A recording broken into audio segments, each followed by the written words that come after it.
Marcel, in trying to understand what God is all about, I look at all different approaches, and I was really surprised when I saw your writings to see you talk about God having a body, because although my understanding is limited, I had always assumed, particularly in Christian theology, that God was so-called incorporeal, had no body, and that's the way to understand God as a spirit, no extension in space. And so when you, as a sophisticated theologian, are talking about God with a body, I was wondering if I was reading the words properly.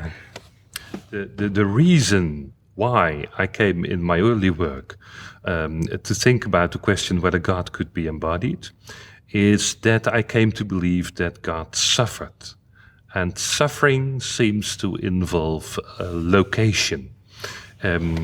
If you suffer, you feel you have a feeling, and a feeling needs location. You always have a feeling somewhere. So the question was, if God suffers, wouldn't God need to be embodied as well? When I wrote my doctoral dissertation, that was on the question whether God was passible. That is to say, whether God can suffer. And Passible means what? Someone is passible when someone is able to suffer. Okay, now traditionally in Christianity, God has been called impassible, meaning cannot react to what the environment or human beings do. Traditionally, the Church has always held that God cannot suffer and cannot react in an emotional way to what happens in the world. Nowadays, many people think differently about this. They argue that God should be emotionally involved in what happens in the world, and that a God who is able to suffer with us and also to be happy with us is a better God, a more perfect God than a God who is impassible, which means that he cannot react emotionally to what happens in the world. Now, traditionally in the Church, in the Middle Ages, and maybe based on Platonic forms, that God's perfection and perfect as a perfect being had to mean that God can't change, because change means imperfection, because if you're changing, it means where you started from was not perfect. There's a Platonic argument that change must be alien to God. And change must be alien to God because, to start with, God is perfect. And if he changed, he could only change for the worse.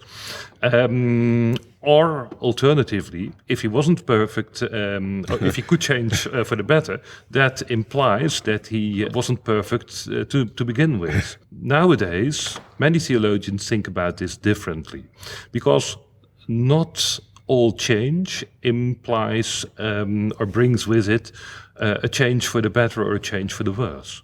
For instance, as we interact, we both change. We change our position, we listen to one another, we hear new things. Perhaps we change our views in some ways. So change is not always a change for the better or for the worse. Many people nowadays are inclined to believe that in order to be able to react to what happens in the world, God must be able to change. So how do you go from there to God having a body? Because I can imagine that God does not have a body, which is the traditional, very widespread belief that God is non-corporeal, as they say, incorporeal, and that gives God's transcendence and difference from the world and many things. But to go from there to say that God has a body seems like a big extra step. As I said, you surprised me. One of the traditional arguments against the belief that God can suffer is that in order to suffer, you need a body. So suffering always brings some kind of feeling state with it. And if in order to feel something, you must be located.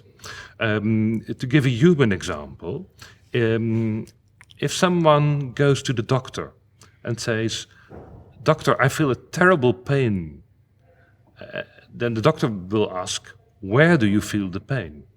And if you then answer, well, this is a pain that's not located, the doctor will think this very strange. He will not know what to do with this. And if you come to think about it, pain must be located. If you feel pain, you must feel it somewhere. So when I came to the conclusion on the basis of an overview and assessment of all the arguments in favor and against the position that God suffers, I had to take this question into account as well.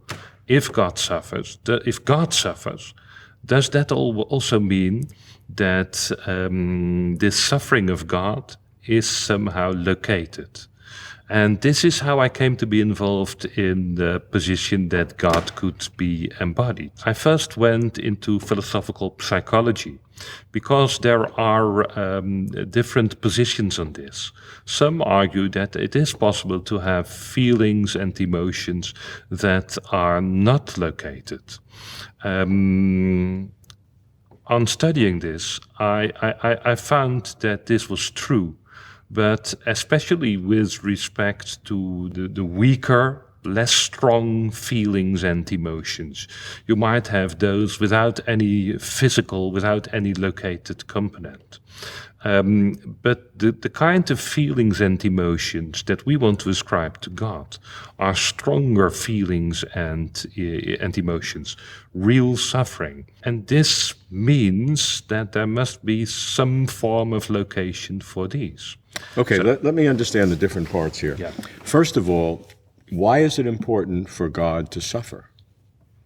That's a basic question here. You're assuming that in order to then reason that God may need a body to really suffer. But let's start at the basic. Why should God suffer? Why is that important in your theology? One of the reasons why it's important for God to suffer is that the most basic belief of Christians about God is that God is love. Now, love implies that you sympathize with the one whom you love, which means that if it goes well with this person, you will be glad with him and for him. But if this person is somehow in trouble, you will be affected by that as well. So love, at least potentially, involves suffering. And in the case of God, if God has a relationship of love with many people in the world, there are among those many people also a lot of people who are in difficulties, who suffer, who are in pain.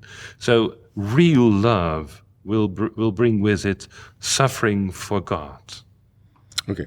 I mean, people could say the alternative, if God is all-powerful, God can take away the suffering rather than suffer in God's own self. I mean, it's another option God would have, right?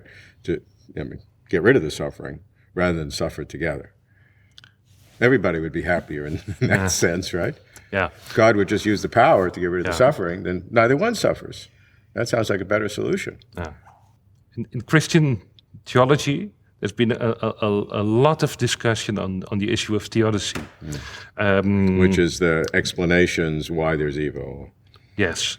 And which is in fact a defense of the goodness of God and the omnipotence of God in the light of the evil in the world. Yeah, that's a gigantic area. I understand that. Mm-hmm. So you need to have in your sense of things God suffering. I mean, that's part of the process. So you then have to explain how then God could suffer. Yes. So if you have God suffering and you need a body, I mean, tell me what that means. What does it mean for God to have a body? Does it mean God's extended in space? In the early church, many of the church fathers discussed the relationship between God and the world in terms of the relationship between a soul and the body. Christians believe that God can act in the world. We don't know how he can do that. But the one analogy which there was for the church fathers was the analogy of a human disembodied soul working in the body. And here also, they argued, we don't understand how the mechanism works. We don't understand how a soul can move a body. But we know that it can be done and that it is in fact done. And we don't have to understand how the mechanism works to conclude from this analogy that a disembodied spirit working upon a body is a real possibility. So they compared the divine agency to the agency of a soul on a body. So there's, according to the church fathers, an analogy between soul and body on the one hand and God and the world on the other hand. They concluded from this that God was a disembodied spirit working in a material world. But you might just as well conclude that God is in some sense embodied in the world. And that's the metaphor that I developed in my work.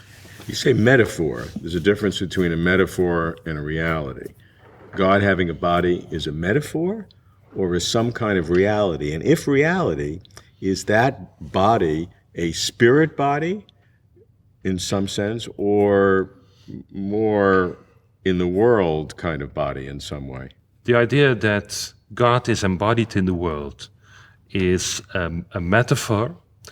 I mean that it's a reality depicting metaphor. We don't know how to talk about this except for analogies, metaphors, but we do mean by these metaphors to talk about something real.